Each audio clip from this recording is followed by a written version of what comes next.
இதே மாதிரி ஒரு பீஸ் நம்ம கம்போஸ் பண்ணா என்ன அப்படின்னு சொல்லிட்டு ஒரு பீஸ் ஒன்று கம்போஸ் பண்ணேன்.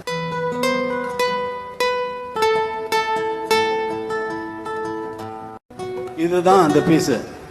இது இப்படி இருந்த பீஸை இதை வந்து கிளாசிக்கல் கிட்டாரில் போகுது, இது ஃபோக்காக பண்ணால் எப்படி இருக்கும் அப்படின்னு நினச்சி அதை மாற்றினேன்.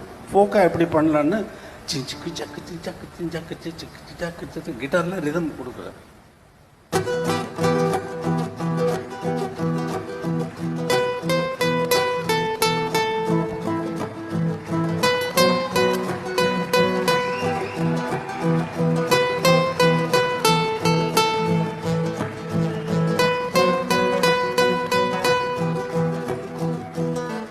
மச்சான பாத்தீங்களா தோப்புக்குள்ள